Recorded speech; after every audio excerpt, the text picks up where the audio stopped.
2023. Yeah, just to repeat again, you've just joined the Advisory Council meeting at Hudson River Park. Today is October 10th, 2023.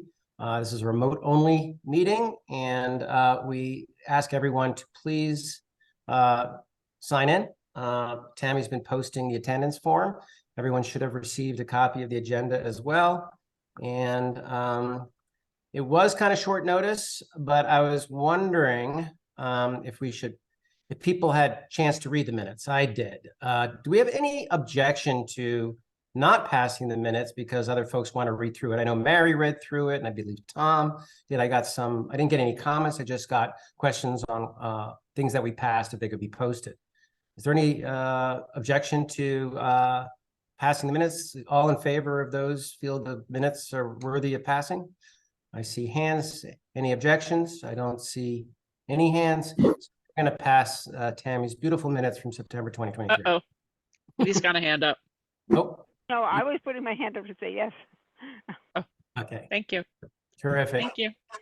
So we have several experts here that aren't maybe necessarily advisory council members, but our agenda item is actually congratulations to the trust for opening up Gansevoort. It's beautiful, even on a rainy Saturday. I saw the beach. There were people at the beach. There were guards there. There were people like kicking the soccer ball around. We know it's not quite permanent, but I know that the advisory council wanted to discuss a couple things. Also, if you check last meeting, we did talk about rules being posted. I know that we received a lengthy 4-page, 5-page rules about water safety, but also if anybody wants to see the sign right by the kayak dock, I have Martin sent me a picture, and you can actually take a look at it. I recommend if everybody goes to the agenda and presses that hot link, they should see something called signage water. Takes a bit to load, but I know that folks from the community wanted to talk about a couple things. One of the things is, I know Graham had some questions about if you could mute, I'll go ahead. Let's just go through the rules, I guess, of the remote meeting. Before you speak, Tammy is going to call on you. She's going to be taking note of who is. Good evening, everybody. And if you're not, I'm looking for my sent email to you so I can just recite. Hector, I need you to be on mute. Thank you. Yeah, so if you're not, I recommend everybody go on mute if they're not talking, and then rather than have to, unmute people, just everybody can just, when they're ready to put your hand up, and Tammy will unmute you when we're ready to hear from you, which we're looking forward to hearing from everybody. So one of the things that came up, and I was hoping Robert can talk to us a little bit about the season. Why I know that the season is a little different from other parks, and maybe you can shed some history on why the season is a little bit shorter from May to the end of October versus the seasons. I think that's a month longer in each side, so it's like 2 months longer. So Robert, I know there were questions about that. Sure. So our kayak and boating season, and I have tried to look into this, has been set in the park rules since as far back as I can find.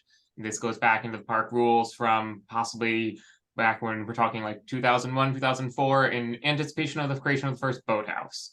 The rules that are posted here, dawn to dusk, May 1 to October 31, are not unique for Gansevoort. They are part of our standard existing park rules, have been for quite some time. So there are we have our 4 purpose-built boathouses, along with VCB, and all of whom are able to have cold water safety plans, are able to do boating outside of those pieces via their use permit. But otherwise, this is all of the rules here posted as part of Gansevoort are existing park rules. We have tried to do our best to condense the most relevant ones here for folks to be able to pull the ones that they need to know while using this specific facility. Mary, I know you and Graham talked about this. I don't know, you have some things you wanted to raise. I don't see your hands up, but Mary has her hand up. So I'm going to leave it to you, Tammy, to go ahead and call on folks, because I'm going to just try to keep my. I can absolutely do that. We'll go Mary and then Richard in that order. Those are the hands that are up. Okay, thanks. First, I just wanted to point out that the schedule came up because the city parks are different. I don't know if Dan made that clear. And I don't think it's that people didn't know that there was a difference, but with this being a different kind of landing where there aren't staff to supervise it, I think that made it a bigger issue that the city parks landings have different dates than Hudson River Parks landings. And this has come up in a number of settings where city and state have different rules, but the perception of the public is that they're all park facilities, and it will lead to confusion. So I just wanted to frame that. Thanks. Thank you, Mary. Richard? Yeah, a couple of questions about the rules and the signs. First, the sign. The placement, does the placement have to be in a place where you're blocking the view of the river? Is there any, I haven't been to Gansevoort yet, unfortunately, but is there any other place to put it where it doesn't block the view?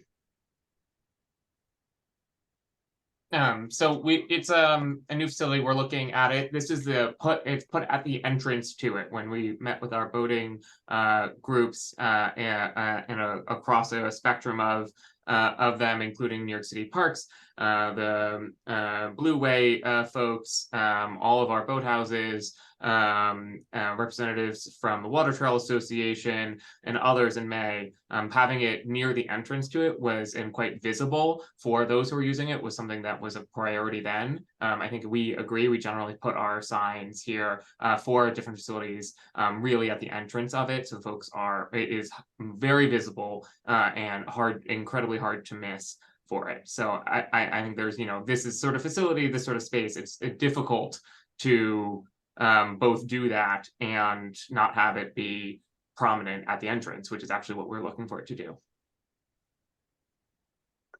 Okay, you've Nick. certainly. No, one more question for me. I heard you say, Robert, that you've tried to compress these rules. I read through them. There are a lot of them, and it's hard to. I mean, is there any? I would just encourage if there's a replacement sign ever, that you try to compress them more for people to really comprehend them and sink in. That's it. Okay, thank you, Richard. Tom Fox, you're next. One thought, perhaps since there is inconsistency between the Parks Department and the trust rules, and I understand, Robert, that they go way back, but it doesn't mean that they can't be changed. We now have, since that rule was first enforced, thousands of boaters in the river and much more experience in how it can serve an incredible need. So would the trust be willing to sit with some of the boaters and reconsider that and look at things that may enhance the boating experience in the park? So this is actually one of the rules that is set as part that are set in our formal park rules. This is not a guidance or something like that. So it actually requires us to do a formal rulemaking process for it. Involves the safe boat procedure. There's public notices. There's a hearing. There's a whole lot that goes into it. We aren't looking at it right now. Certainly, as always, we're happy to hear people's feedbacks. I think particularly if we were looking at our rules in a larger capacity. It's certainly something we could consider. We aren't at this time. Just a suggestion, Daniel, the advisory council may feel it's appropriate and there's plenty of time. I mean, we amend legislation, or the trust does. So you can definitely amend the rules. Well, you want me to And- quickly read through them so that I know it's kind of hard to see on the No, screen? no, I really don't. I'm just talking Okay. about the hours. It seems to make sense that Oh. if the boating season is longer, then perhaps it should be as long for everyone. That's all.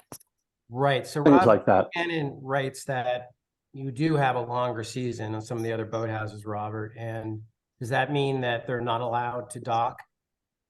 So our other boathouses have what's known as use permits, and as part of that, a use permit, you're allowed to do things that you would not otherwise be allowed to do under parks rules. As part of that, as part of the most recent issuance of boathouse permits for our boathouse permittees, one of the things we have for all of them is cold water safety plans.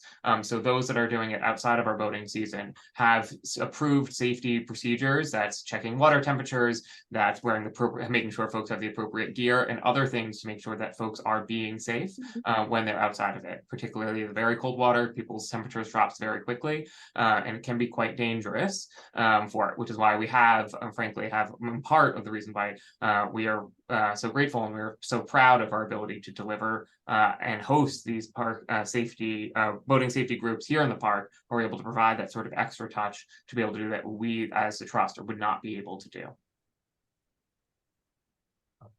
Great. I know Tammy's taking minutes, so I'm gonna go to Hector and then go to the second questions afterwards. Mary, so I'm gonna just bounce you for a bit. So Hector, if you might, you have the floor. Hi. Yeah, I had a question about the rule concerning dogs. Is there an exception for service dogs, obviously, because of ADA regulations, or how is that going to? Is that going to be indicated here, or you guys feel that that's sufficient enough the way it's read? So folks with service dogs, frankly, from our experience, are well aware of their rights and their ability with their service dogs. And putting squishiness in it, I think, makes it more dangerous. It is dangerous. The tides, water is choppy. There are big waves. There are strong tides here. And I'll be honest, I'm dreading the day in which I have to come sit here and tell folks that the first dog got dragged out with the tide. Like it. Oh, no. I get that. Yeah. But, on the beach portion, a real service dog owner will have their pet trained properly. I have already seen that happen for it. And I will say, much like many of our lawns, we have built facilities. We will have a large dog run, a small dog run, and a dog training section on Gansevoort Peninsula. There are concerns over the beach serving as a facility, particularly our lawns, our fields, the beach. When folks are laying down on it, and we get complaints about this, we're going to want it to be sanitary. Gotcha, of course, definitely makes sense. Okay, that's it. Thank you. Rob and then Mary. Yeah, thanks. I just I had some quibbles. I don't want to go into them now. I think we can take them up later. And that's really what I wanted to say, is that we had a meeting in May and I thought that was productive, and a lot of that is reflected in the sign. So that's good. But there wasn't any follow-up, and I think it would be useful to everybody to have some level of follow-up after these meetings. So the first we heard about this was this picture. So going forward, I hope we can have a regular sort of waterfront meeting to talk these issues over, maybe every spring and every fall, or maybe just once a year. There is a grant that the Friends Group received, and we talked about that a year ago, but we haven't heard anything further about that. I know you did say a couple of things about that in an email today, but you might just want to beat that a bit for the rest of the committee, so that they understand that there is this money out there and a commitment to working with the boathouses in the park on signage and safety, and that really hasn't happened yet. So happy to address both of those. So we do have an annual meeting in addition to the one that we had in May specifically about Gansevoort. We do have an annual water safety meeting where we bring all of our boating groups and boaters, non-motorized and motorized, the Coast Guard, ferry operators, to all together to have a safety conversation about safety in the park writ large each May. That is something that's already happened. I know VCB and others have come to it annually. It's kind of required. And on the grant piece, we have moved forward on some pieces of it that the AC and our boating groups and others have asked for. That's installing some additional ladders, it's installing some additional life rings, and the piece that we are frankly lagging on is pulling everyone together to do better, try to improve our signage, to promote the water access points, and try to get people more engaged with the water and making it clearer. Folks, Rob, thank you. You guys gave really great feedback on this sign for it back in May. We look forward to doing the other piece. We did recently sort of revamp our boating page on our website, where we link out to the various different types and various different ways. Is it by boathouse? Is it by type of activity? To try to help people get where they're going faster on our website. There's a lot of information. So we've been sort of chugging away at some of the pieces, but you're right. And we have just been frankly quite busy and haven't gotten the ability to pull together folks for sign. I definitely think it's a good winter project for us to do to make sure to have for next season. Okay, well, the language of the DEC press release about it said that the grant was for working with boathouses. So that really, that part of it has to happen. And I think the biggest question, and let's not get into it now, but let's definitely get into it this winter, is how can we make a consistent policy across the park? We now have a launch at Gansevoort with these, fairly reasonable rules, at least from my perspective. And can we make those similar rules or requirements for those other launch spots? How can we bring everything into? I think you're talking around the same question that has been both asked and answered before, which is as part of this, are we going to be lifting the requirement for our boathouses to collect waivers to use the docks as part of the public access piece? And the answer to that is no, we will not be. It's been a very clear legal requirement. We can definitely talk about ways to enhance the signage for it, to get people involved so they know how to do it. But if the hope here is that piece is going to change as part of the grant, it's misguided. We've been clear about it. We've said it before at previous meetings. We won't be, but there are definitely ways to make sure people know how to get in touch with the right folks, what the hours are, how to better promote those safety pieces, including here, which the great orange box at the top of this that talks about the dangerous currents and others was actually a really good recommendation to call out and then link out to from that May meeting. And we can definitely talk about things like that. Okay, I hear you saying no, but it's really, it requires further discussion. I don't want to have it now, but saying no and saying I've said no is really not a rational explanation of a no policy. So we're going to have to spend some more time on it at some point, Robert. It's not enough to just say we said no and that's the way it's going to be.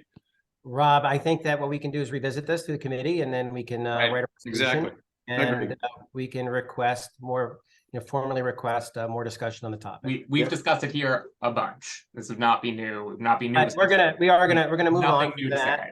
Okay, thank you guys. Mary. Maybe I can just help wrap it up. Rob said some of the things I wanted to make sure weren't missed. And the safety committee has dealt with some of this and helped push it along. And one piece that's really important, I think, is education. And Robert sent me an email right before this meeting. They seem to really like that idea and want to explore it. But I also do think that coordination and consistency of message is really important to help make sure that people do know what the rules are and stay safe. So, the more that you talk to the people who are directly involved in that programming, I think the better the communication between you and to the public will be. So I think I'll just end with that. Okay, any other questions about water safety or the kayak launch? Because I want to talk about one other thing about, I'm going to stop sharing. I do want to ask, okay, we're all back. Permit process, when is that going to begin? Oh, sorry, Tammy, you've got your hand up.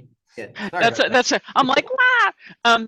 What I didn't understand and was watching some of the news coverage and stuff, which has been really great. So congratulations to the trust on that. We've had some really great follow-ups, including I saw a whole group of kayakers posting videos. If a kayaker comes up to Gansevoort Pier and they want to, for example, for argument's sake, go use the facilities and they bring their boat up onto the land. Yes. And they are there aren't racks, folks pull it up. You can have a friend watch it. You can you shouldn't leave it unattended while you go use the facilities, the restrooms, which will open later this year. That's what I was checking, and that is extremely clear on the signage that you pull it up, you watch it yourself, correct, and where they should put it. All right, that I couldn't tell. Thank you. Any other hands about the boat launch, kayak dock? No, not ramp. No? Seeing none, well, let's move on to, tell us a little bit about the permit process and how that's going to work, Robert, in terms of the field and open space, time for leagues. So we've been working out some kinks with the lights for the past little bit. I think it may have all been settled, although I'm waiting for final clearance. But Gansevoort will be permitted as part of our regular permitting process. So I believe all the winter applications for the fall season are due, I think, today. I will triple confirm, but they are due. Our leagues know it. Gansevoort was included as part of that request process. We have a priority for, particularly before 7 p.m. for youth leagues. And so we do our best, and it is a extraordinary Jenga, and I give Kira Boyle on our team a lot of credit to do it, or Tetris, figuring out how to fit the maximum number of folks at the times they want to be there on the right size field with the right type of sport in the right place. It's complicated math. We try to make sure that folks, we try to preserve recurring times year after year. We know that that's how leagues grow. No league is guaranteed any specific time or a specific field at a specific time. It is really, we try to work to accommodate as many people as possible. Our fields are heavily used, particularly say here at Pier 40. We have fields that are permitted from 7 a.m. to 1 a.m. 7 days a week, particularly in a high season like this. So Gansevoort is included as part of that process. We may have some couple of weeks here as part of the spring season where folks who have put in some requests for Gansevoort, should it be open in the fall, where we may have some expansion of some field time for some leagues or some folks who didn't make the cut for the fall time, but would be able to participate now that we have some more time. We're going to have to work on trying to accommodating as many of those requests as possible when we launch. My hope is to try to get whatever remainder is left out in the next week or so, but it depends on sort of some of the final touches with construction. Can you refresh my memory? Is it a 12U baseball field? And if baseball is being played, is that going to be the only permit for that time, given the fact that it's a hard ball? So we're permitting Gansevoort as one, much like sort of east, west, or rooftop 1 or 2. They're each sort of standalone. So we're permitting it as one field with one permittee on it at a time.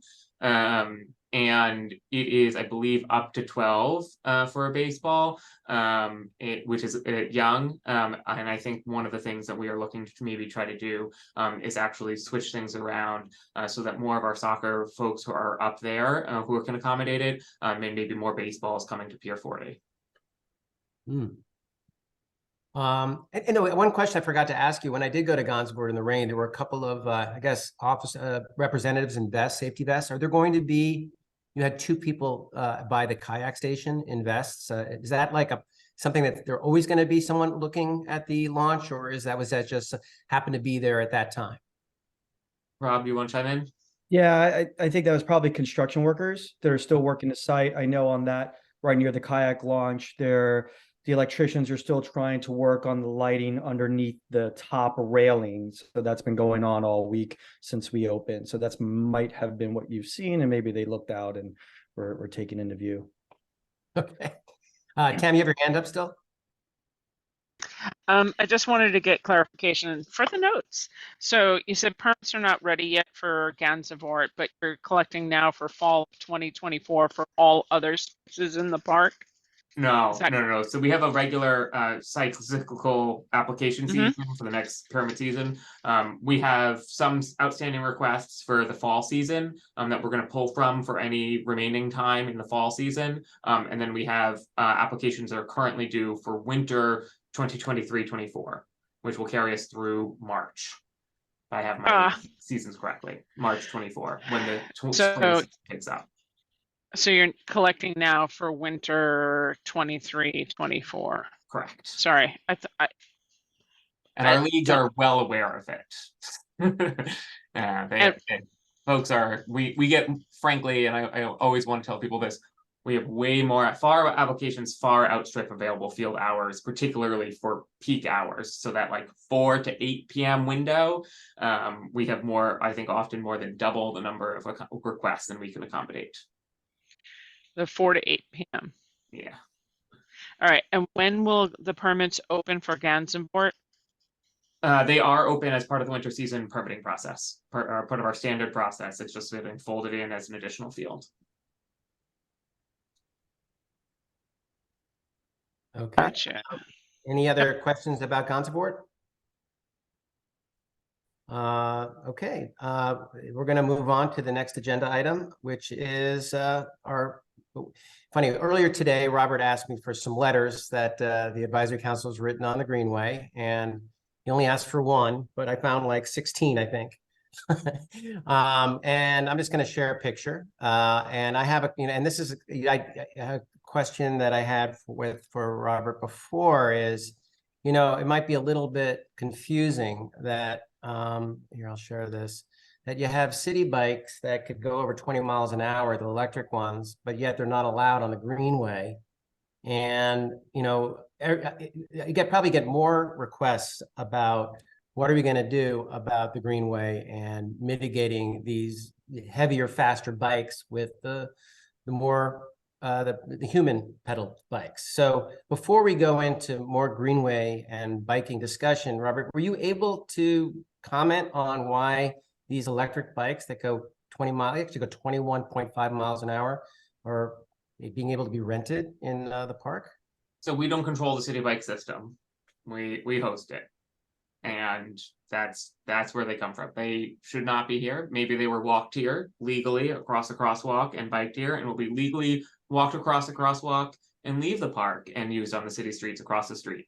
But as far as that goes, as to whether pieces on the Greenway itself, folks have heard me, and I'm certain will say again that it is part of the State DOT's Route 9A piece of it. And so on that, although PEP is able to do some limited enforcement when there is a nexus, an intersection with the park particularly, we do not control the bikeway, and it is not our prohibition on e-bikes along it. I mean, go ahead. Sorry, Tammy. Robert, we hear that every time, and I get that. But what we would really, I think, need to propel a discussion forward on safety is to have the trust officially ask State DOT, what do they permit? What are the rules and regs that State DOT allows? Everything from, are they able, can I do a tour group? Do I need a permit? I mean, and what are the rules on what is allowed on the Greenway? Because I think until we have some information, then we can't have a really robust discussion. We as the advisory council can ask, but since we have this conversation all the time, I think it's more appropriate if the trust actually officially asks. So I think that is already available information. I will see if there's a good compilation of it that's been published. On the permit piece, no, they don't require permits for it. I don't believe, as far as I'm aware, there's not a permit of it. It's like a roadway. So unless you were doing something unusual, it is freely open for the public to use. It is a mixed shared use path. So you can run on it, you can skate on it, you can bike on it. Those are all those pieces, but I will try to see if we can find a good compilation of those pieces for it. I just wanted to add that, Tammy mentioned bike tours. They're advertised e-bike tours on Hudson River Park Greenway. And is it possible that the trust can reach out to those tour companies and say that it shouldn't be advertised? It's illegal. Is there some way that you can help?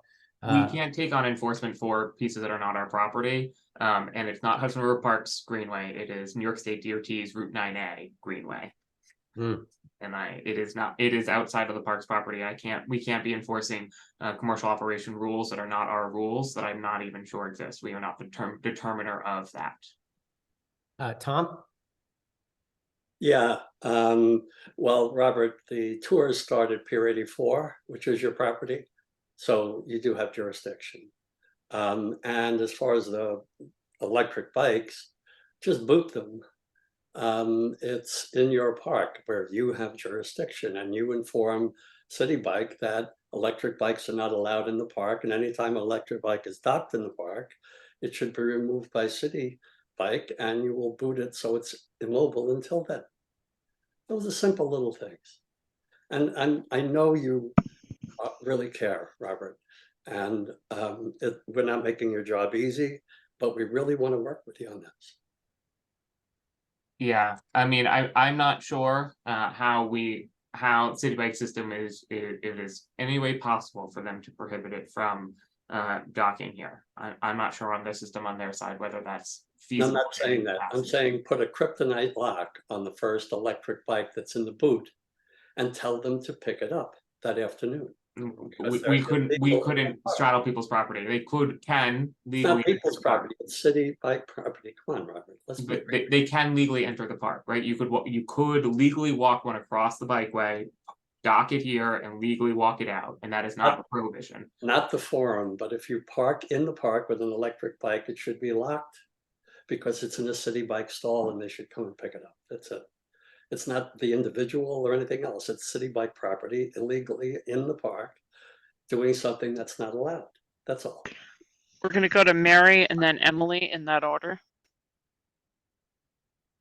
Thanks. I think the e-bike tour actually is not meeting in the park. That was a separate bike tour, but Tom did find a number of examples of group tours on the bikeway, which obviously is going to affect traffic. And really, all of our concerns come down to enforcement. And the safety committee was brainstorming about this again with recognition of the jurisdictional issues. And I talked to Chris McGann since that meeting. We were talking about how do we get NYPD to enforce the rules that exist? How do we get state DOT involved so that their rules are being enforced by someone? Who calls that e-bike tour company and says, hey, do you realize that you're running tours that are illegal because those bikes are not allowed on the Greenway? It's all about who handles the enforcement. We brainstormed a couple of things, and Chris is going to talk to NYPD about doing an enforcement blitz of some sort again, because it's been some time since they did. And also, since we're really interested in educating people who maybe don't see the signs or don't understand there are consequences, that maybe the NYPD auxiliary can be posted at key entrance points and stop people and just inform them and warn them. So that's some of what we're thinking. I think only the auxiliary piece is really new, but asking the people who have the power to enforce to actually do it. And I do think we should have New York State DOT to the advisory council again.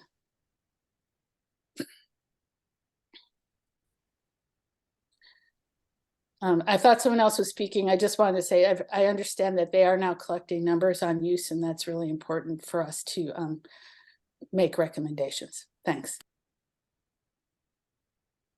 I see Emily, who's from Transportation Alternatives. Thank you all. I'm Emily. This is my first meeting with you all today, so thank you for having me represent TA, Transportation Alternatives. We're in a lot of internal conversations about e-bike safety, and especially looking at micromobility patterns across the city. And I just encourage, I know there's fear of multiple modes in certain spaces that should not be overlooked, but there is the NYC Green Initiative pilot allowing e-bikes and scooters in parks across the city. The pilot is covering Central Park and Prospect Park. It's going through May of 2024. And since this is a place where lots of people are commuting by e-bike, people are coming to the Hudson River by e-bike, and that is why they are docking there. I understand that having different modes along the greenway is difficult, but what I encourage us to think about is more education, more signage, more ability and advocacy for putting people together safely without discouraging use of e-micromobility and without discouraging getting to the river safely, especially not using cars to get there. So getting people off motor vehicles safely is a huge priority for the city. And I think shaming e-bikes by removing them from the park is not going to support people who actually need to get there by commuting. I think it's just the fast moving. I mean, you know, even back to 2017, we actually stipulated the difference between pedal assist, so that the older generation can ride on a bike, and throttle bikes, which were much heavier, and the delivery bikes, Emily. Just so, and we've gone through like a metamorphosis because we've seen injuries. We know there was an e-bike pedestrian death in the last couple of weeks, not in the park, but elsewhere. So we're trying, and I hear what you're saying. I think everybody here wants to see bikes, but we want to see sort of like we don't speed on roads 40 miles an hour because the speed limit is 20 in some places. So the issue is the heavy, fast moving bikes, not so much the pedal assist. Like the blue ones, I don't think anybody has any trouble with, but the white ones are much, much faster.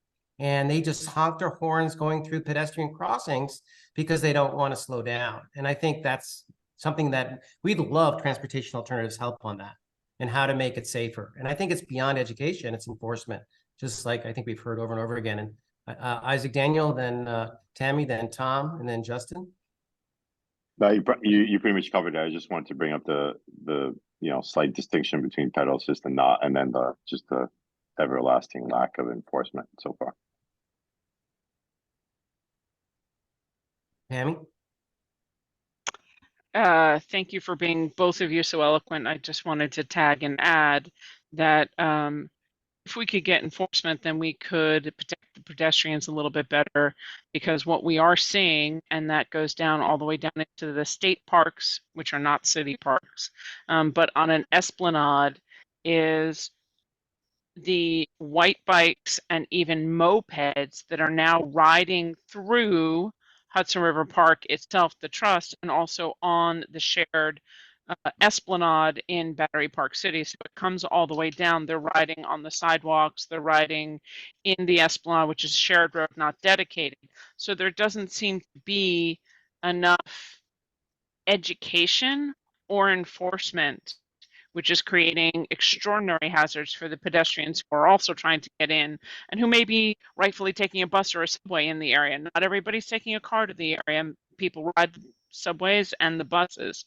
So I think that taking a holistic look to protect the pedestrians as a primary first should be the goal of how we look at the safety in the park. Tom? And with that, I'm sorry. I was Tom. I'm going to go to you after Justin, because I don't think Justin has spoken yet.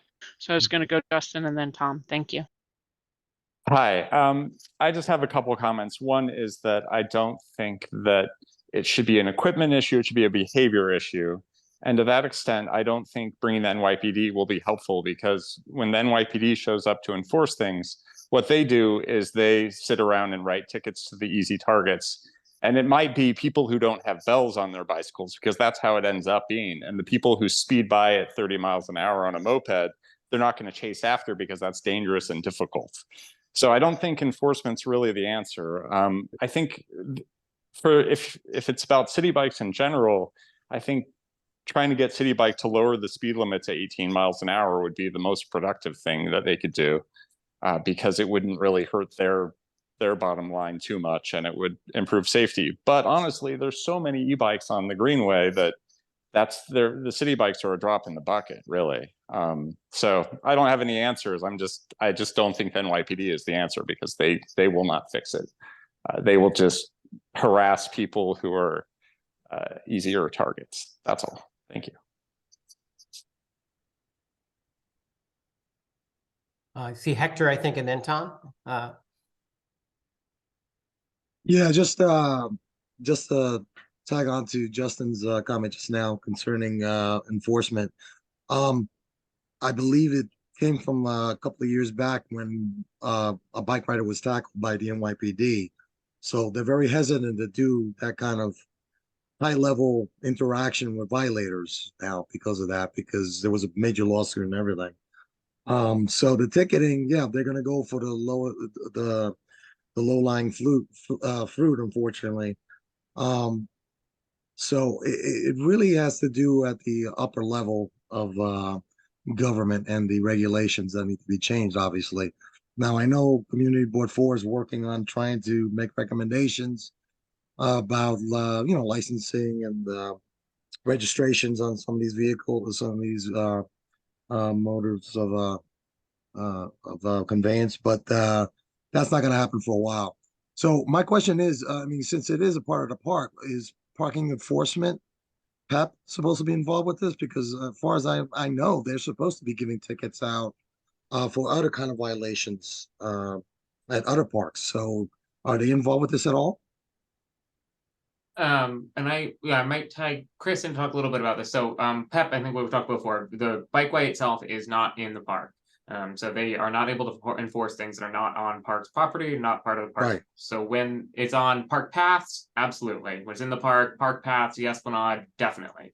Right. They are able to do some limited enforcement on the Greenway when there is a nexus to the park, which is mostly about particularly some of the entrances and exits as part of that. It has to be a safety piece. It is limited. It is not their job. We are not able to say station themselves on the bikeway to give tickets to everyone going by. That would be outside of their scope for what they do. But they are able to do some limited piece. I don't know, Chris, do you want to chime in a little bit here? Yeah, no, I think that pretty much covers it. Basically, PEP's legal authority is, with the state penal within their geographical area of employment. And city parks, that extends to the sidewalks out it. We're a contract park, so it is the boundaries of our park. That's their legal authority. If there is a nexus, if the bikeway somehow is affecting entrance into the park or coming into park, some sort of spillover, then they can take enforcement. I've reached out, I spoke to Mary on Friday. I reached out to NYPD. I'm going to try to set up some sort of joint activity with the NYPD. But like I said, even with their resources that they're going to devote to the bikeway are going to be limited. We may get a day or a couple of hours, and then we may not see it again for a month.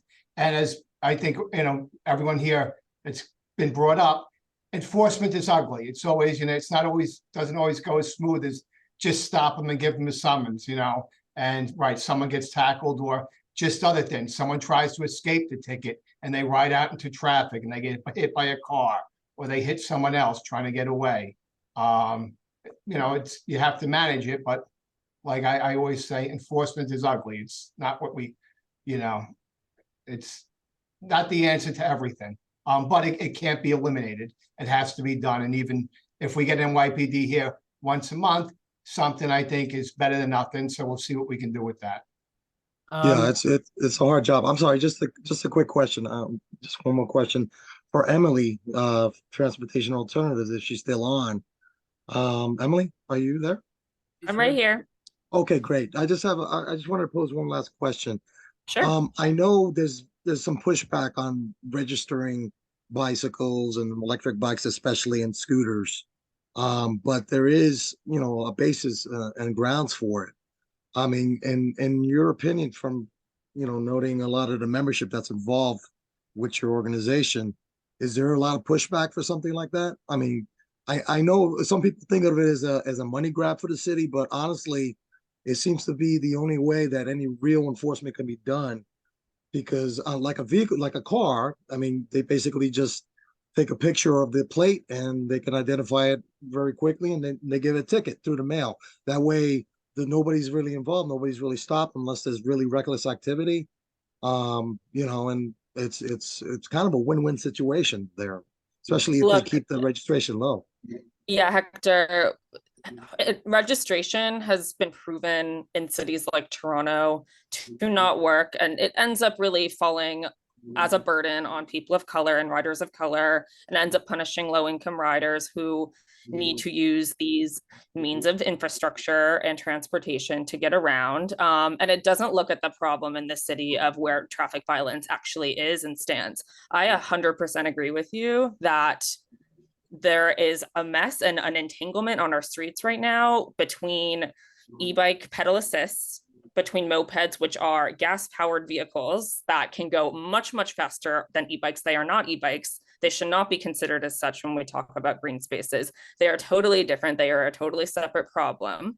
Conflating them really doesn't support riders of e-micromobility. And we see e-micromobility really as a means of getting people out of their vehicles and around streets a lot safer than it would be if more people were in cars and more people were accessing parks through other means. So from transportation alternatives end, like, we're not taking the easy way out of this problem. We know this is complicated, and we know that, like, these deaths are horrible. People hitting pedestrians and not stopping and taking accountability, absolutely disgusting behavior.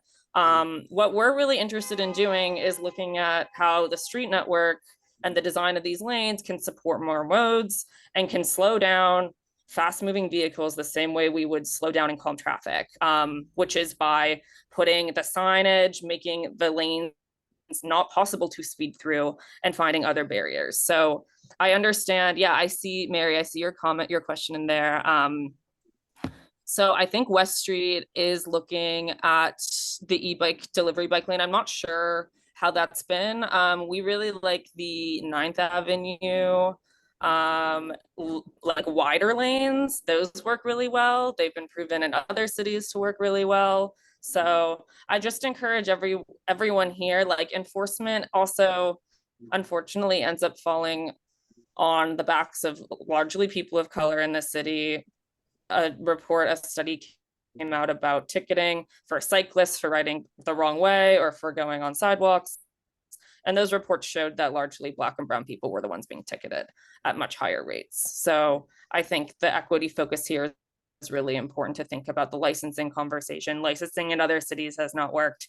We absolutely don't support it. There are other things we can try first. Thanks, Emily. Actually, I wanted, Wendy, I don't know if you're ready to speak about, a couple of months ago, you mentioned reclassifying the Greenway, if there is any, and I didn't even really know what that means, but I guess it means, is there a way to take it away from New York State DOT and reclassifying it?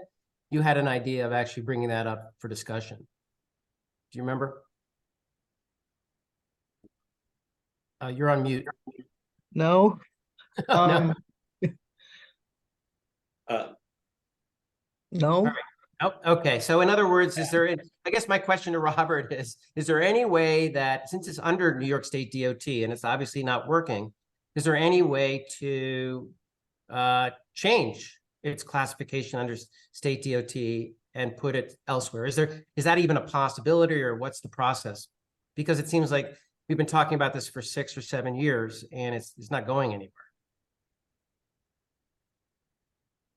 Perhaps because there are not cars, it's a possibility. I mean, I suppose it depends on a few things, including like what the Department of Transportation's purpose is, like in the Constitution and stuff like that. We can certainly look at it.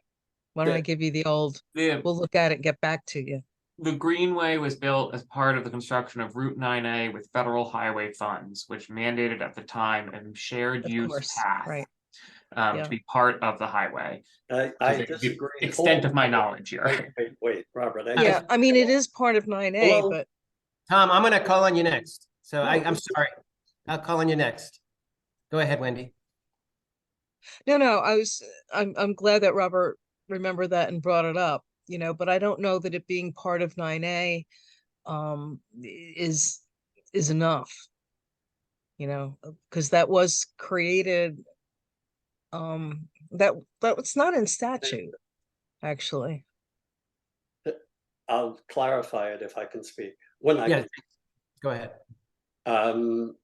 The State Department of Transportation built a bicycle path and a pedestrian path, 2 separate paths. The bicycle path was limited to 15 feet wide with a swale of 18 inches on either side. It was meant for bicycles and rollerbladers. There was a complaint at the time that it was narrow. Emily comparing it to Prospect of Central Park is like comparing an alleyway to Fifth Avenue. It's a narrow little stretch of roadway, which is why it has to be different than other places. There was a pedestrian path built as well with state DOT money, and where it went was as part of the park design.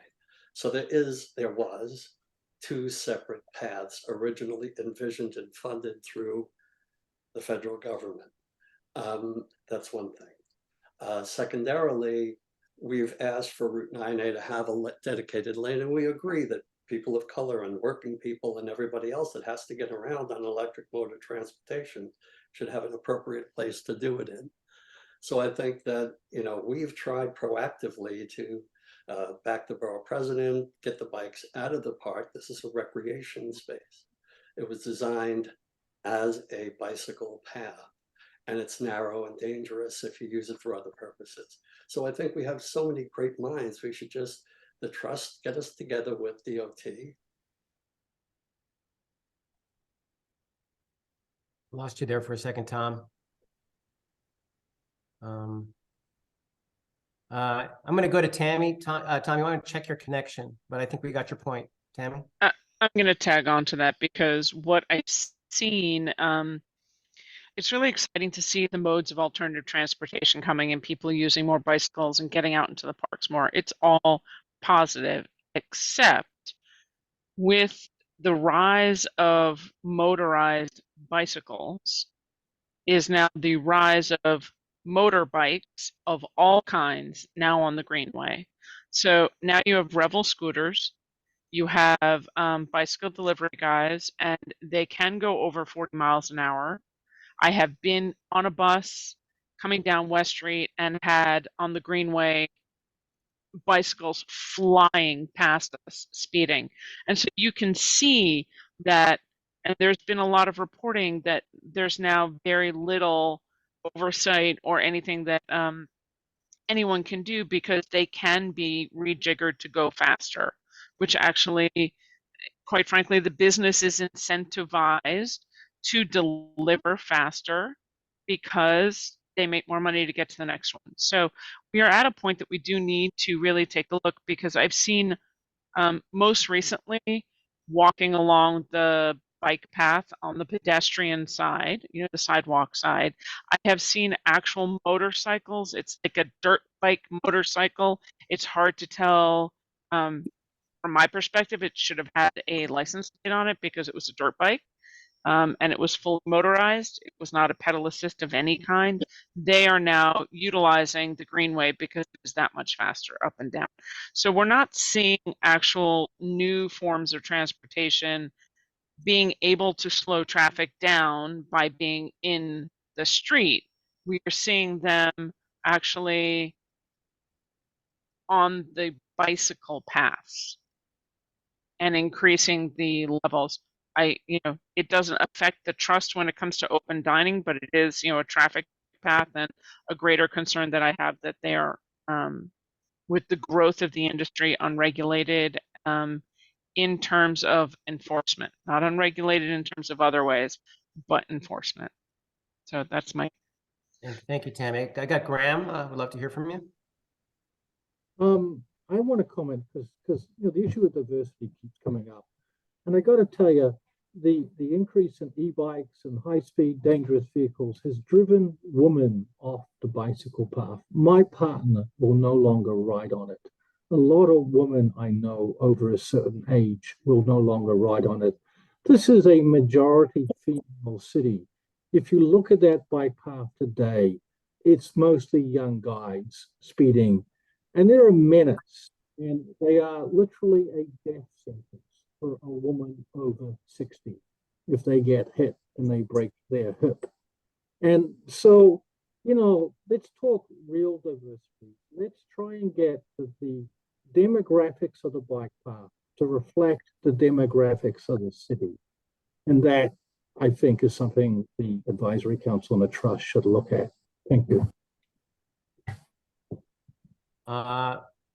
We could probably talk about this all night, as we have in the past. It is definitely a concern. It's not working with New York State DOT, but Robert, is there any way that you can help us get, is it Adam Levine and Craig Rule back to the table? They were here a year ago, maybe get them back. They made some, gave us some hope last year, but nothing happened since. We can certainly pass along an invitation. Great. And then I saw, is it Natalie from Brad Hoylman's office? I know that, is there any grant money possibility for studying safety in the bikeway? I just remember from a few months ago. Do you have any comment on that, Natalie? Yeah, I can jump in. So I just checked. We do have a bill that would fund a study of Route 9 of the State Route 9A. That bill was passed by the Senate. It looks like it was not passed by the Assembly. So I think that's the latest update.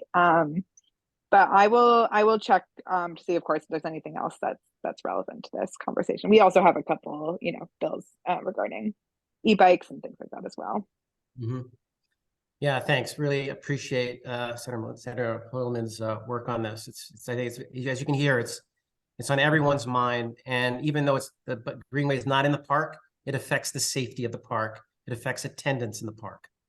All right, so we're going to move on to the Hudson River Park Trust report. Robert, the floor is yours. All right, sorry, here we are. We've touched on a number of issues already, so I will try to condense where I can. First off, thank you all who came to the opening of Gansevoort Peninsula. We think it's a huge success.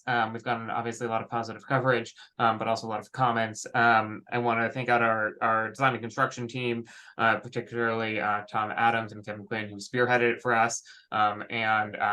I'm looking forward to seeing Rob Rodriguez's team and our Horton facility teams and others really pick up the ball from here. It is certainly a new area for us. We are going to be adjusting to it.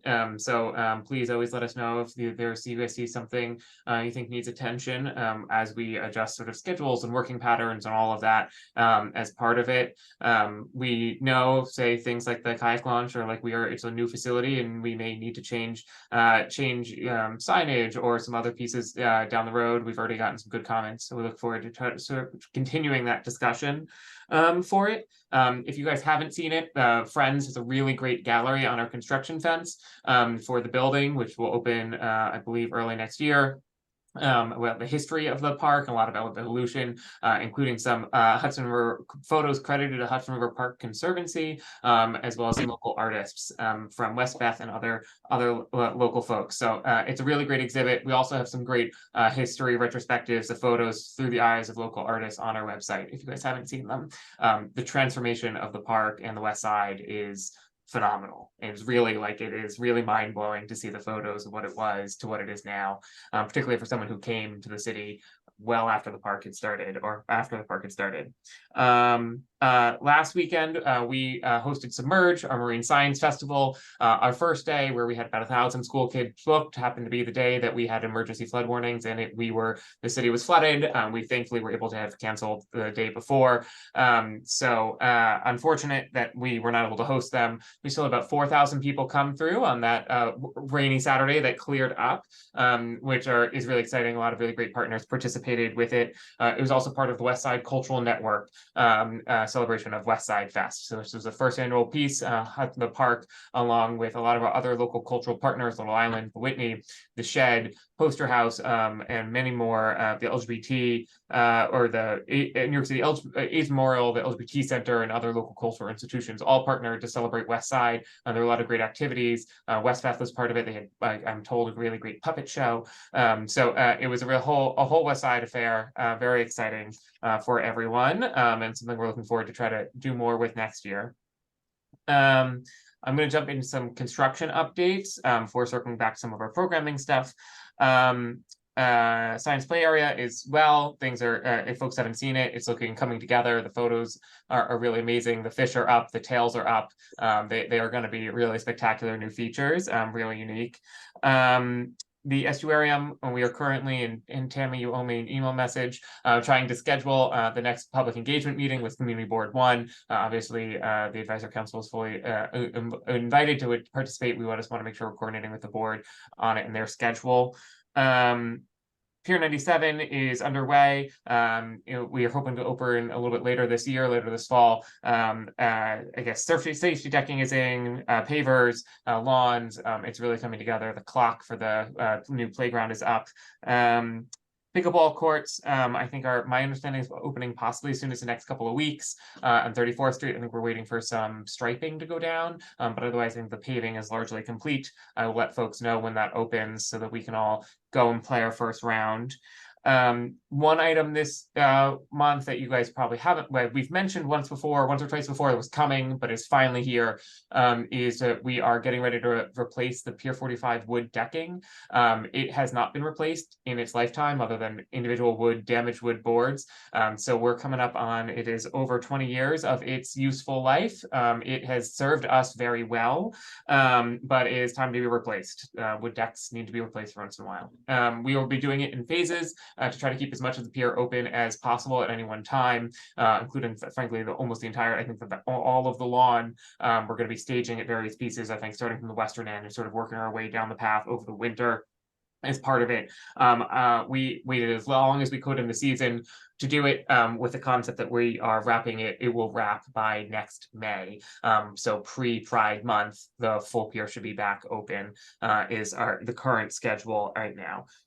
We will also be doing some other repairs on there while we're doing it, including running some new electrical conduits towards our shade structure in the center, which we largely use as a band shell, try to reduce some of our reliance on generators for special events, and our sunset on the Hudson series there.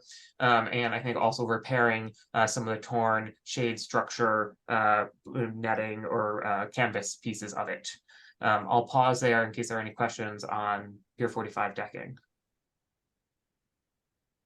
Seeing none, once, twice, I'm going to keep going. So another one that is next up is Pier 25 playground.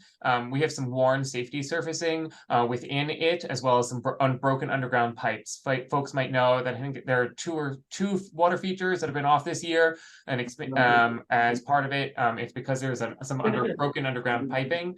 In order to do that, we have to pull up safety surfacing.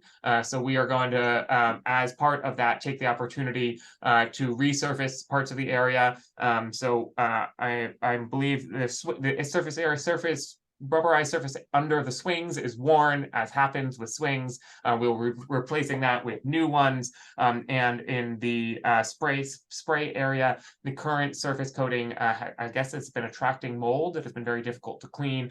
So we're going to be replacing it with a concrete aggregate surface, which I'm told will also be slightly less slippery. And both less slippery and easier to clean. Both positive pieces, as well as getting the water features back up and running for next year. We waited as late as we could in this season to close those sections, and while still being able to have them open for next year with the cold weather sort of pause. You can't do a lot of the concrete and surfacing work in the deep cold. We will have signs up when it's actually going to be closed for it. Some of the work will have the total playground closed, particularly I think some of the mornings when we have some jackhammering and some other dusty work, with the concept that once that is over for the day, the rest of the remainder of the playground, so some of the climbing equipment in the sand area, will be able to be reopened. Some of those may have to close, particularly I think the sand area, intermittently, for some additional work in that will impact that zone. But otherwise, we're trying to keep it open for as much of that as possible. I'll pause there for questions on Pier 25. Okay. Oh, Tammy. Hold on. When did you say you were going to have that done?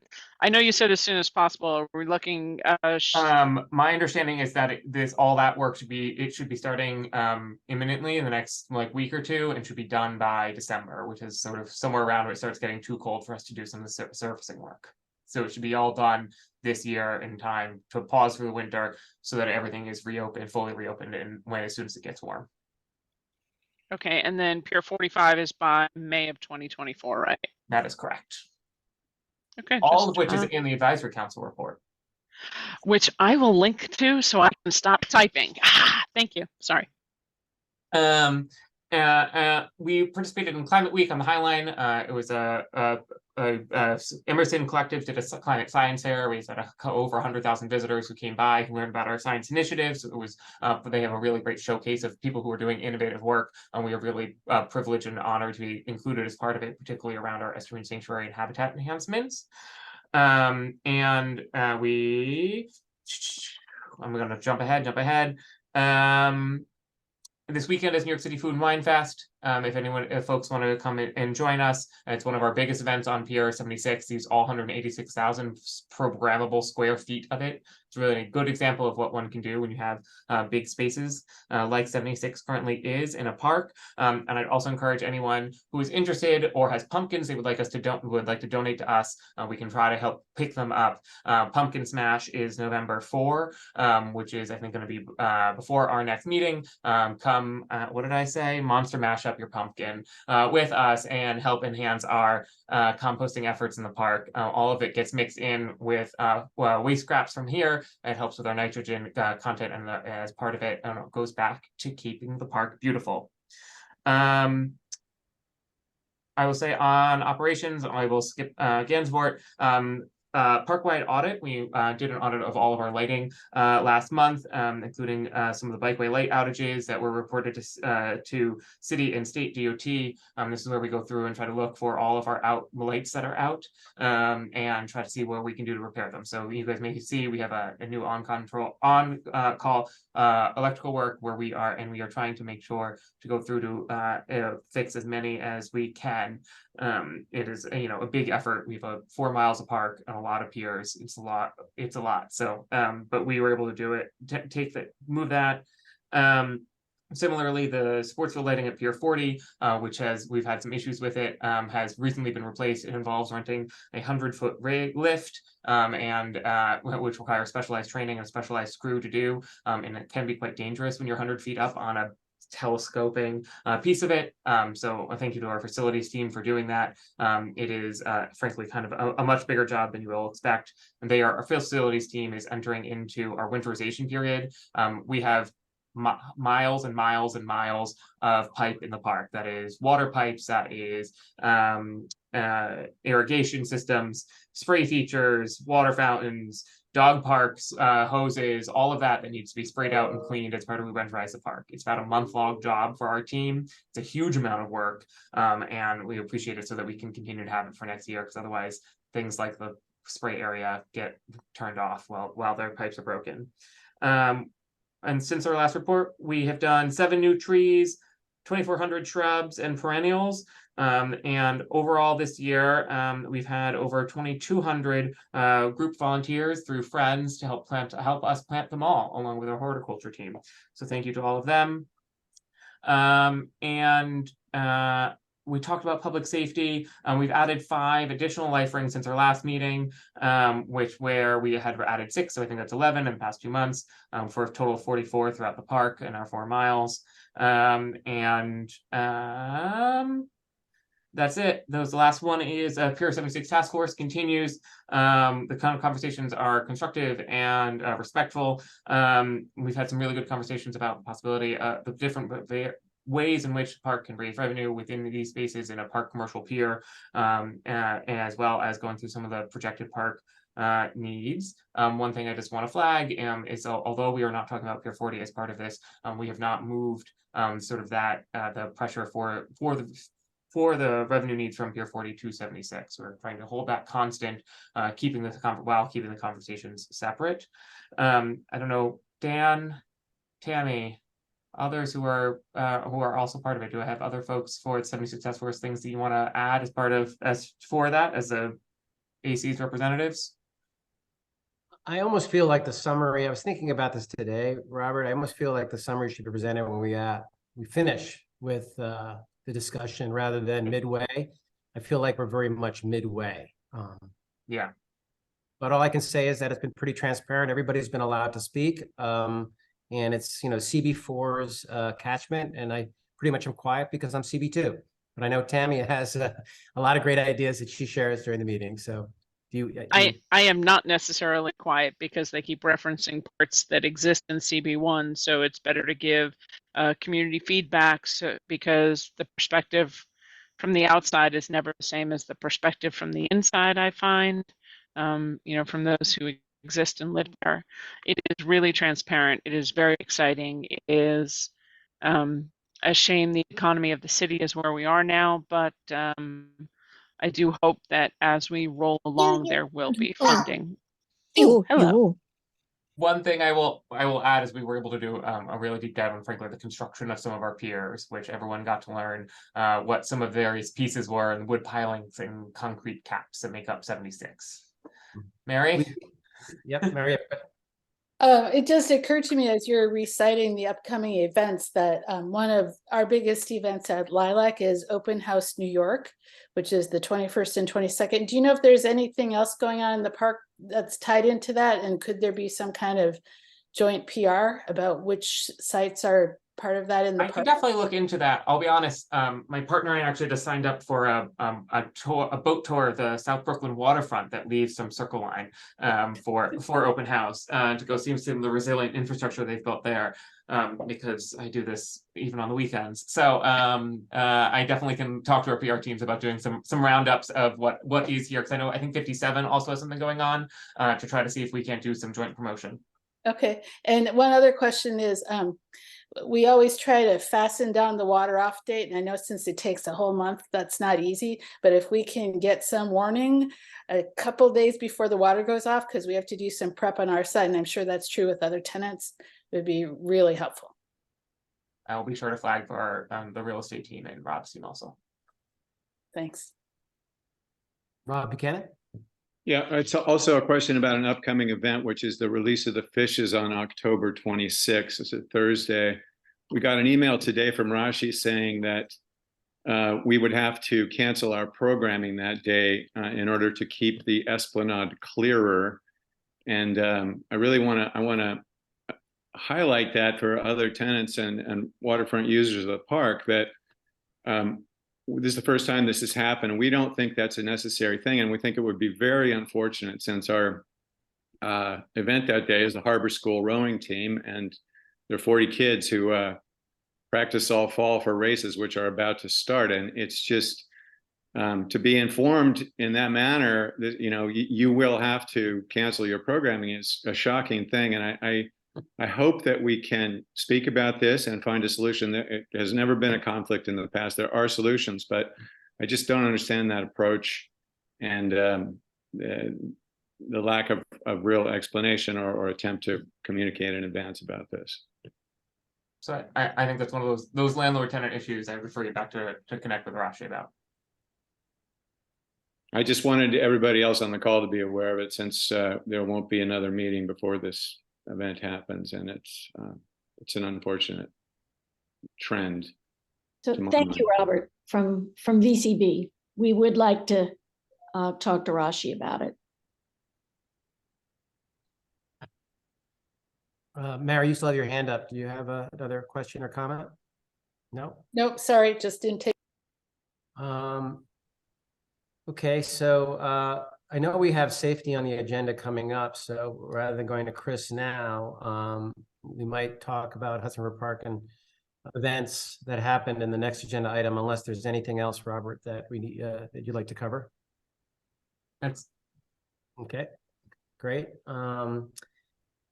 So I'm going to hand it over to Mary, and Mary's going to give us a safety committee update, and we're also going to have a short discussion. I prepped Robert on this, on maybe creating some PEP incident reporting, because sometimes things happen and there are no reports filed. So we all, when Mary and I were talking, I believe this came from the committee as well.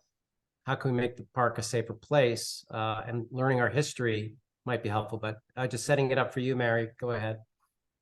Well, first, the safety committee hadn't met for a while, so we met just last week, and it was more like catch up. What things do we want to follow up on, and how do we want to approach them?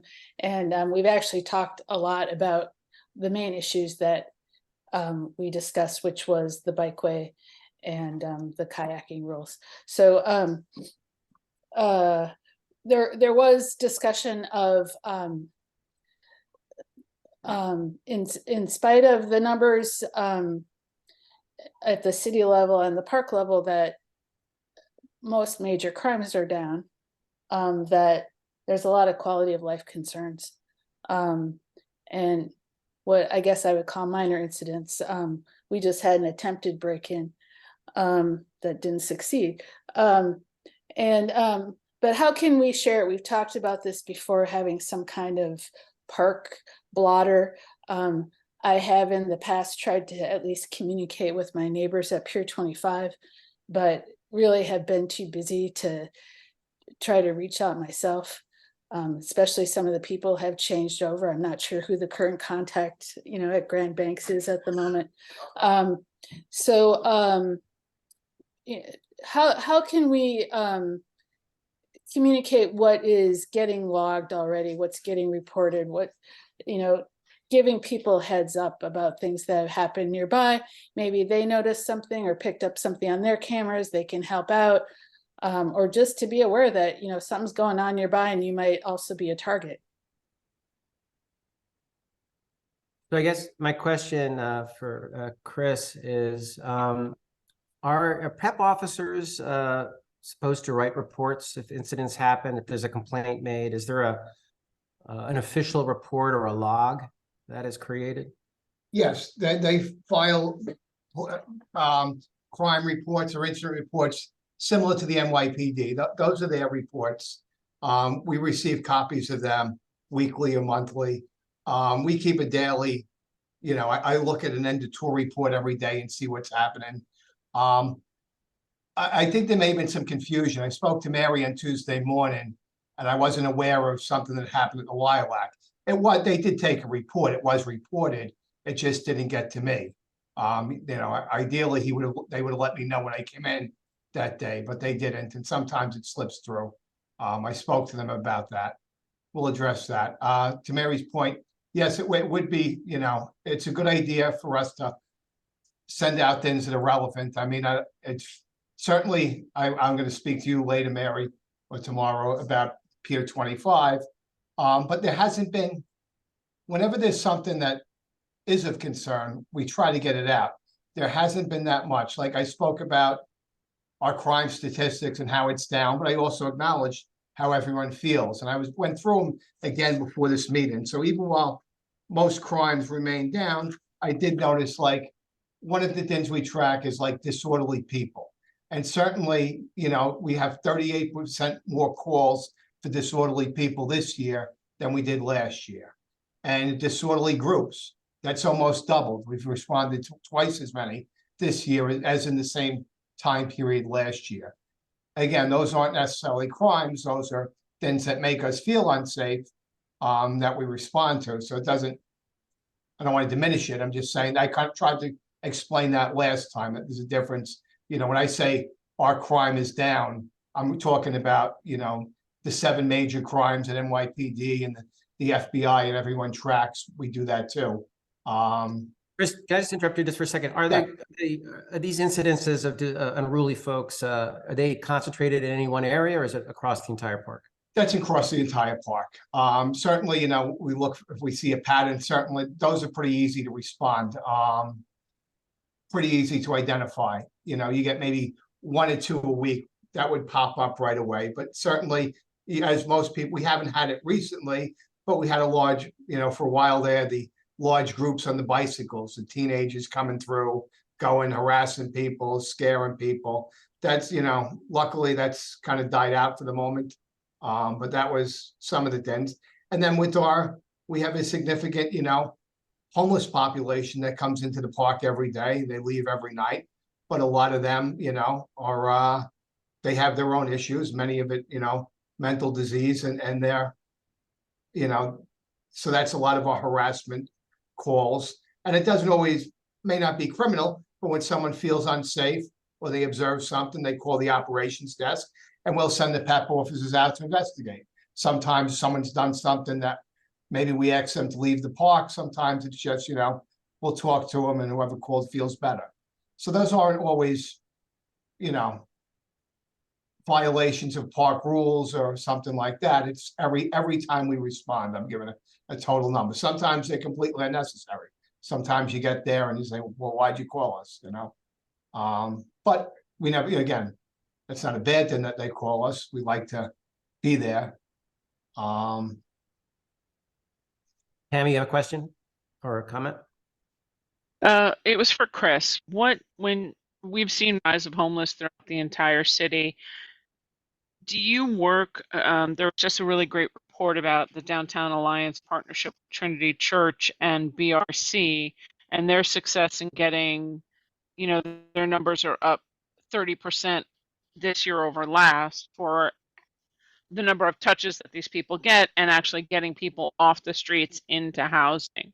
What groups does the trust work with, and what kind of coordination? Because I've seen some others are not necessarily as successful, so I'm just kind of curious what we're looking at for the park itself.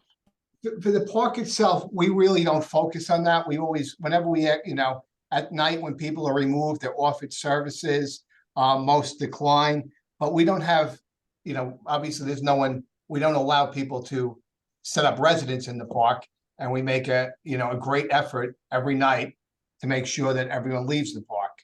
And I think that's, you know, that we haven't had any encampments this year.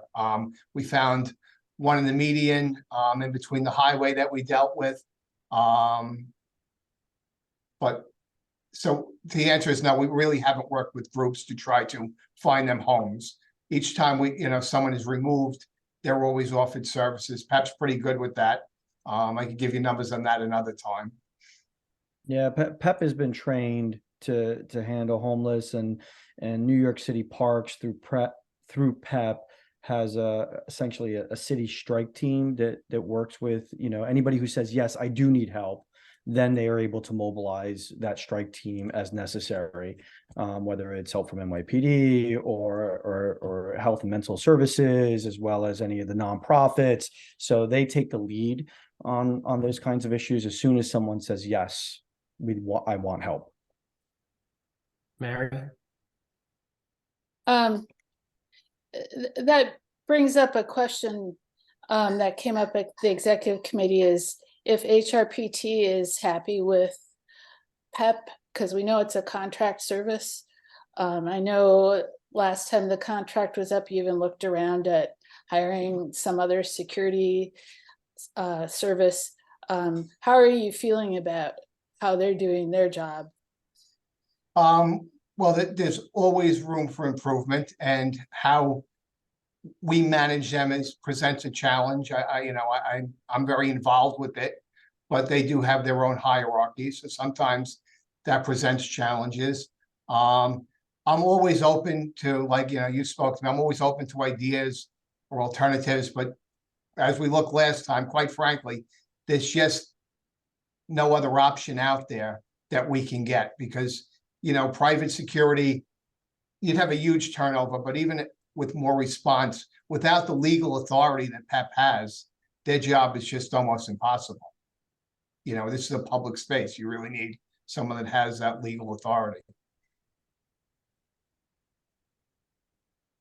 But we always, you know, are open to ideas. Yeah, well, and I want to get back to the reporting question, because I think you and Robert have been really great about getting out in front of the major incidents and letting us know about those. You know, so I don't know if the whole advisory council get those or selected people. But you know, what about the everyday stuff? Just seeing the numbers. And we've talked about that, but are you at a point with how you're processing those numbers that you can share them easily as part of the workflow?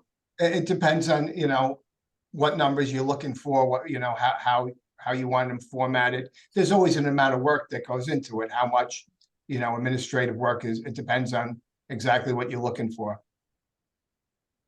I think, you know, I know one concern brought up long ago when we asked about it was privacy. And I think really we just want to know how many incidents and where they are, so we can be aware of hotspots, be aware of,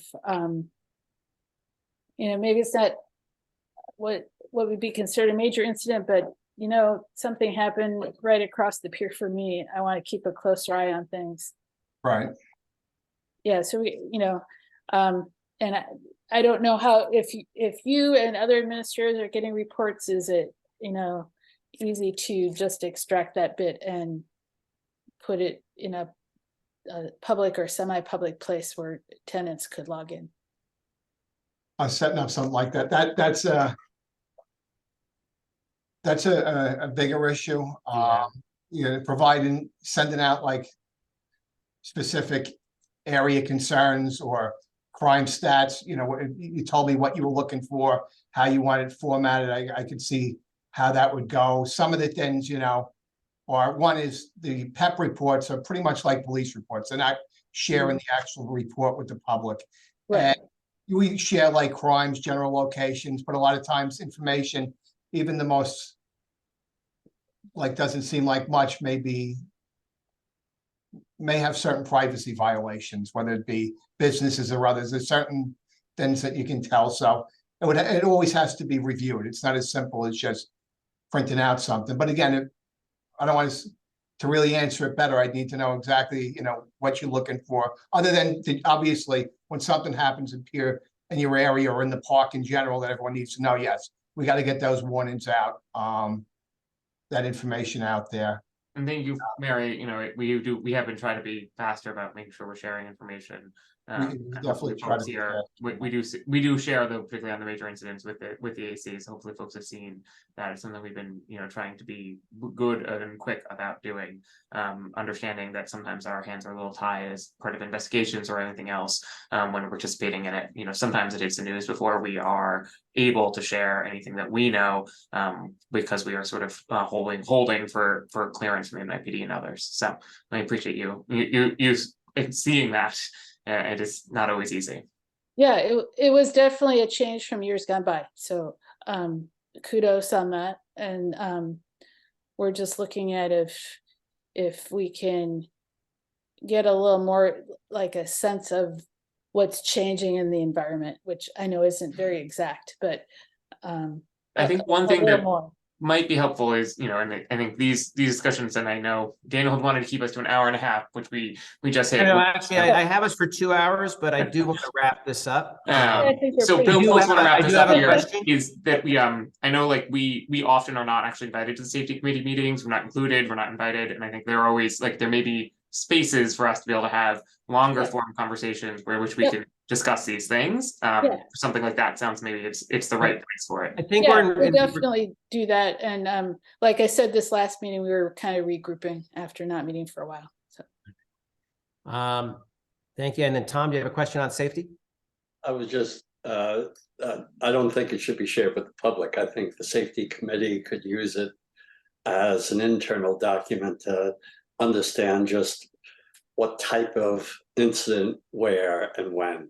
That's all. And I would love to see that too. Yeah, I think the advisory council should be able to get that. I don't think it should be published, but you should see it. Yeah, it would scare folks otherwise. Without seeing any other questions, I would like to move on to the final agenda item. I'm going to share my screen. Let's see if you can take a look at this. You're going to see the heliport back in, I don't know, Tom, if on the right is from the 90s. Yeah, it's been, why don't you go ahead and take the floor and go ahead. This is your item.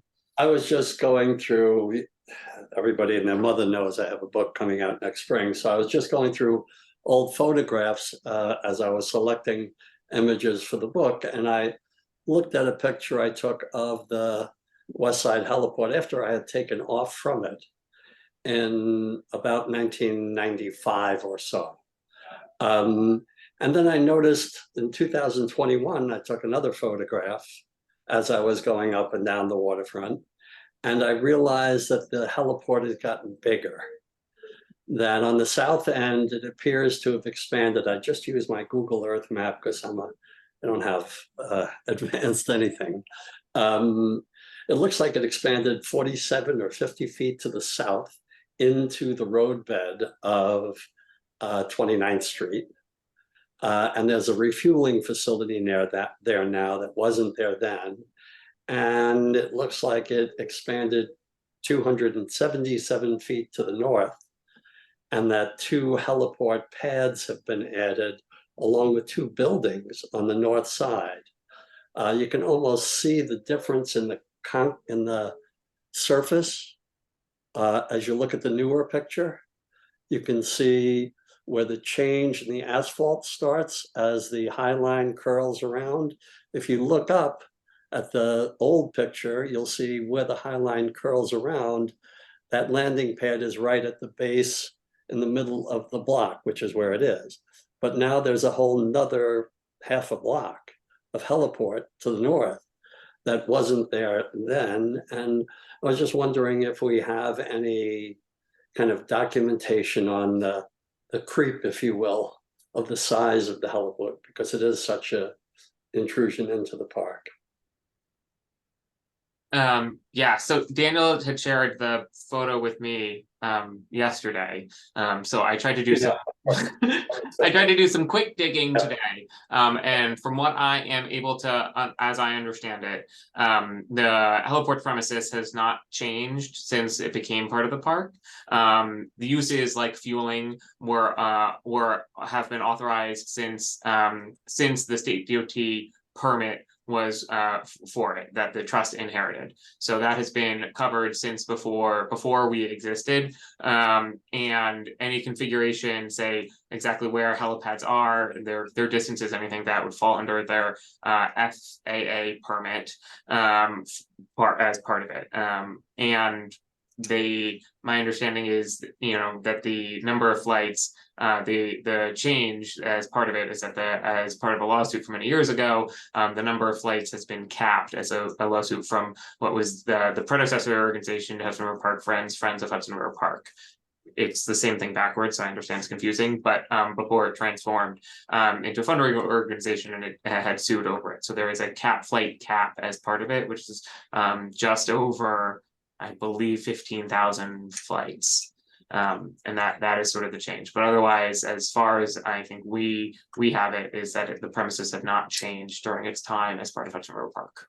Well, I would appreciate, since I was party to that suit, I would appreciate your looking into it, because as Graham has noted in the past, one of the only public park agencies that doesn't have their historic records on the Wayback Machine. Central Park does, Prospect Park does, Brooklyn Bridge Park does, Hudson River Park does not. So there's no way for anyone to do research on issues such as this. But I know for sure, since I was the head of the Conservancy at the time, when the fuel facility was put in, and I know for sure that it stopped where it stopped in that photograph that you see, and there are 2 additional landing pads in a building now that weren't there in 1998. So if you could, and not quick and dirty, I understand this is a big issue. I'm not looking to change the number of flights. I'm just looking to understand how it got bigger, that's all. And if it got bigger by design, because the FAA has nothing to do with them using more of your park, our park. So I'd appreciate it if you could look into it.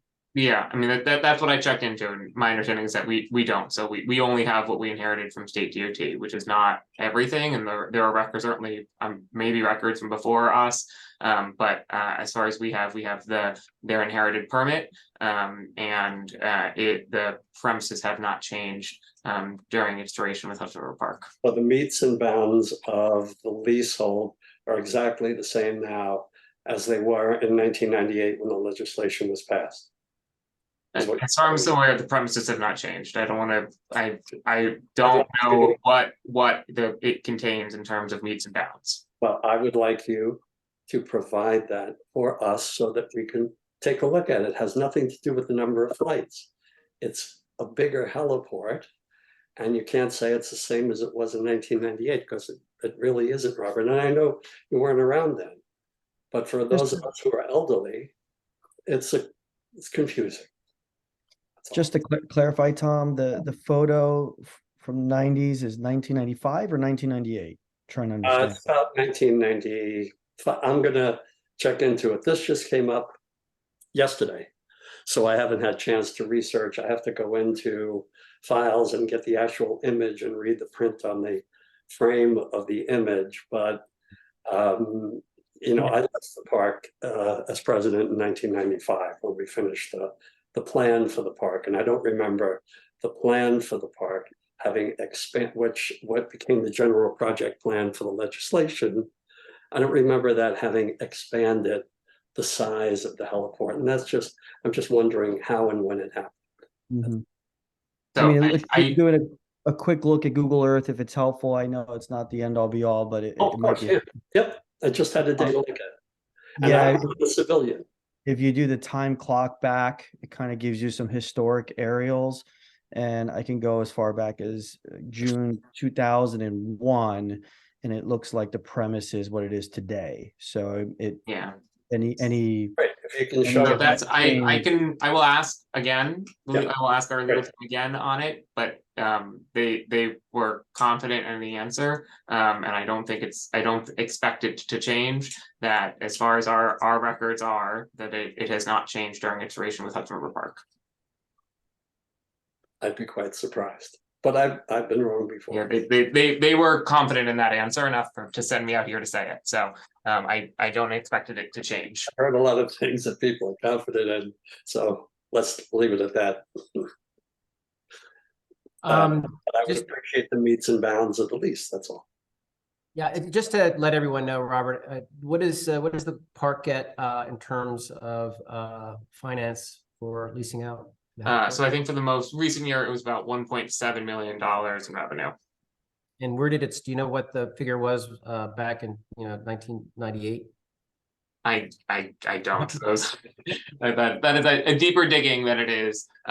We do have the flight cap, which it is under. Although I know flights I think have been growing despite sort of not having tourist flights and the other pieces of it. As has the cost per. So I think they have been making more revenue as the years have gone on. Caltrack has had this lease since 1978, and it was the longest Port Authority month-to-month lease in the history of the Port Authority for 20 years until they transferred it to DOT. And that was just before the trust took it. So, it's been a month-to-month. It was a month-to-month for almost 30 years. It's interesting history. I liked Al. He was a great guy. Sorry, but I'd appreciate it. I think... All right. I think that what we'll do is we'll revisit this. Actually, Tammy just DM'd me about some things that left over from September from her notes. And Tammy, since you earmarked them, you want to go ahead and take it, or I can if you'd like. It's okay. We're all good. I'll go through it. I just wanted to note that Dan had reached out to Tracy at Deborah Glick's office because we did decide at the last meeting that we would do which we're really happy that Emily came today, because we did talk about trying to work with our advocacy groups and state elected officials to find ways to safeguard pedestrian flows around the park as it relates to the rise of e-bikes and mopeds and where they can and cannot ride. So I just want to elevate that and say that again. Thrilled that Emily came today, and that we should continue that dialogue and figure out, waiting to hear back from Tracy, not to toss her under the bus, for whether we do a working group or a task force. When we get a little bit more information, we'll come back to that, just so it doesn't fall off. We wanted to check in with Robert about a potential crossing for Leroy Street. We had talked about to look for a study to create a potential crossing at Leroy. I don't have That's something that I think we did talk about it very briefly. We're saying more crossings better for the park. I think Jeffrey actually brought it up as well. I think it came as a conversation of also horn blowers expanded uses, over at the landing point on the north side of Pier 40. But we did talk about, wouldn't it be good to investigate that? It's not really a park thing. I think it's going to be Department of Transportation, but it would you know, The I guess most recent ones that I have seen as part of this, which is the new one that's going in at Gansevoort, that is hopefully is moving very quick and should hopefully open in the next couple of weeks, was a coordination between New York City DOT and New York State DOT, who had to work together in order to come up with do the design and implementation for it all, because it is off the park property there. So those are that I would for that, if you want to try to do it, that's those two agencies are where to start, and I think either one of them can initiate. That might be a CB2 matter. Leroy, I'm on. I'm on. That's a traffic CB2. Yeah, I will. It's a good point. I'll bring it up. I'm vice chair traffic transportation. Perfect. So Robert, not to keep you on the hot seat there, but we had talked about all night. When am I getting off the hot seat? Well, that's when we were at the peninsula enjoying the beautiful sunshine. Okay. There was a question, a conversation whether or not it was a good idea to add a noise monitor to the roof of Pier 40. And then there was a lot of cross discussion about asking with the new RFP having a traffic manager by the boat companies that would be scheduled on site for arrivals and departures. So on the we haven't done anything with the noise meter. I'm not sure what it is. It's certainly something we can keep in mind as we go through this process. On the traffic managers, I think my understanding is that there are Circle Line does it, or City Cruises is supposed to have some traffic managers, pedestrian managers as part of it. And Rob, do you want to chime in on this? I know your team works with them. I don't want to put you in the hot seat either. No, I mean, anytime Hornblower does an event on any of their boats, they do have traffic managers in front of Pier 40 to handle the traffic.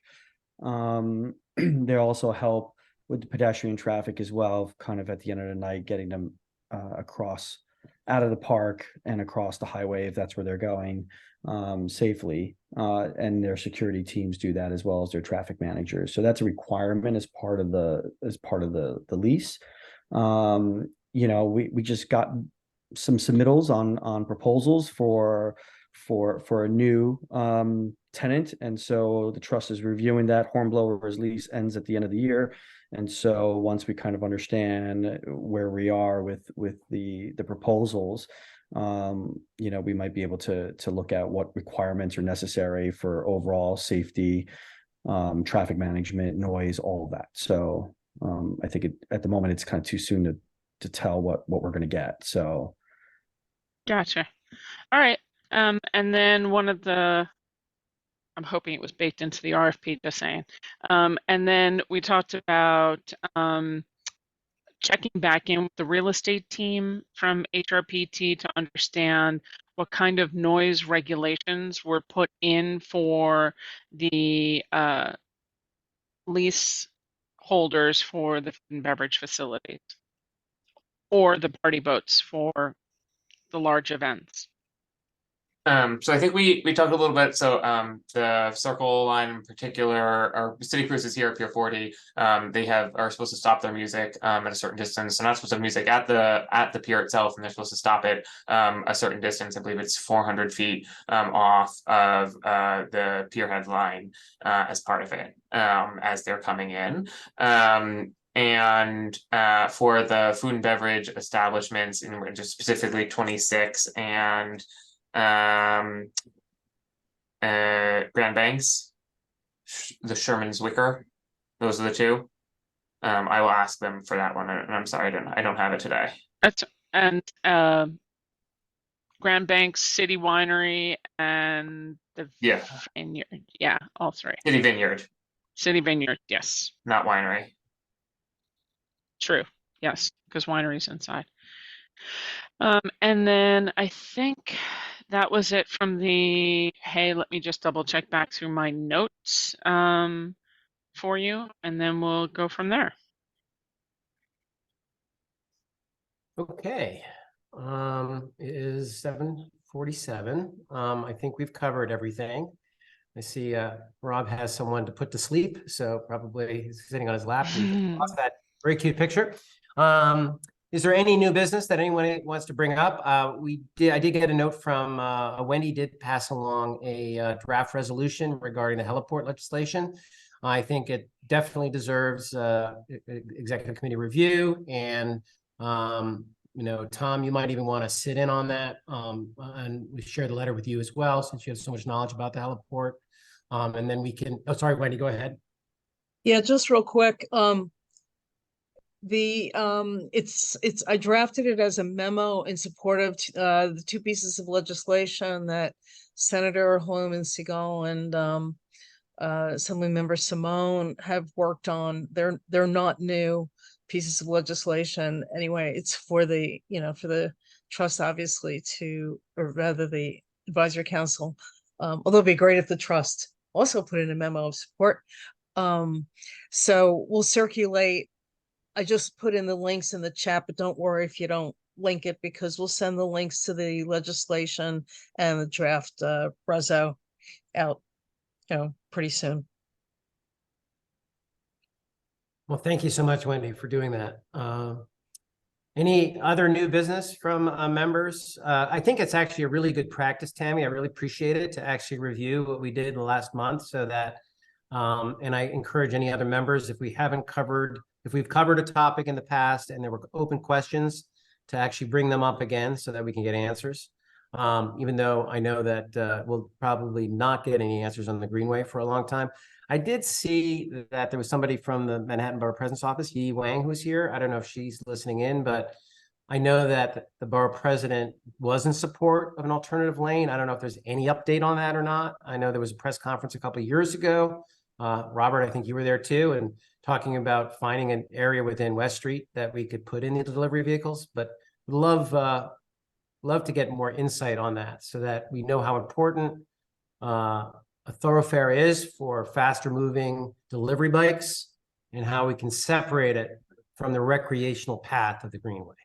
We're going to continue to talk about it until we can get some movement. Hopefully, Robert, we can get State DOT to the table. I don't know if anybody from the trust can help us get them here, but if they're able to, we'll clear our agenda, put them first, so that we can continue to talk to them.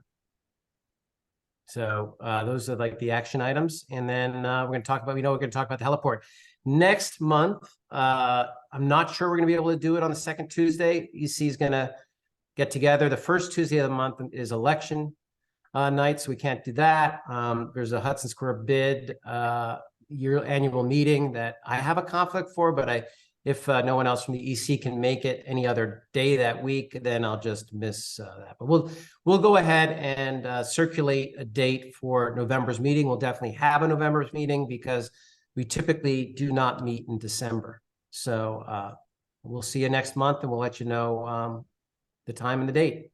I think that we'll probably continue to go remote, because I feel like the conversation is more robust. You can hear everybody speak, and everybody can, we have very good attendance, and there's more equity in it as well. So any other recommendations, comments? I think even if we're remote, we should do a winter get together, because the park is a little bit slower and you've got all those lovely F&B establishments. We should do a networking get together for the AC and whomever else, and use it also as an opportunity. If you know somebody who would like to be on the AC, even though I'm not wearing my membership hat anymore, but you think they might be interested, bring them along. Nice time to just chat and meet. Michael Wiggins. Yes, sir. How are you? Very well. Good to see you. Fantastic. Fantastic. I want to co-sign an idea that I think I heard, which is that I feel that our partnership would be improved if we had make sure that the trust knows that they're always invited to the safety committee meeting. I'm not the chair of that committee, so I hesitate to say it, but I want to voice my support for that idea. I think a little safety briefing would be great, and it'd just give us some themes, and that would satisfy that interest. I think that's the way to go. And when Chris was coming before, that's kind of what we had. So I feel like that new regime is doing crackerjack work, and I feel like that's the solution to that. I also want to, it's been on my mind since we talked about it, the issues of equity around the Greenway. Some things were said about diversity, et cetera. I want to make sure that we are leaning toward the things that I heard earlier, which are like enforcement sucks. Enforcement is messy. I love that. That's a great phrase. Enforcement is ugly. Education is the way to go. The idea of sharing the road is really important. There's Greenway is for recreation, but there is a great need in this city for people to just get around, especially working people. And I think that we need to lean toward that because it's our park. It's not the downtown's park. It belongs to everybody. And so my job is to make sure that everybody feels like it belongs to them. And that's in service to that idea. So I just wanted to say that publicly because I realize that this is a public meeting and I represent, and I want to co-sign that. Thank you, Emily, for representing that viewpoint to us. I feel really good about our progress toward it. Thank you. Thank you, Michael. Very well said. And I think that the majority of us all would agree with you that it's not one or the other, it's all together. Yeah. Absolutely. Absolutely. I'm really excited about the way we're talking about it now. I think that we're really close. Thanks. This is Lou St. Queenie. I joined late. I apologize for that from the Downtown Little League. I'm sure you covered the new ball field that is looking just wonderful from the street. What's the date when that goes online? This is for Gansgort. Yes. Yeah, we're going backwards. We typically don't do that, Louis, but because we talked about it. Our last one. So GVLL should have the update. We're accepting field applications for winter right now. If we are clear on the construction pieces, we have collected some people who are interested in expansion or additional field time, folks who didn't make the cut for the fall season. We should be reaching out to folks with it. So that is, we will give folks an update on that, but otherwise it's part of the application for the winter season. Thank you. Thank you very much.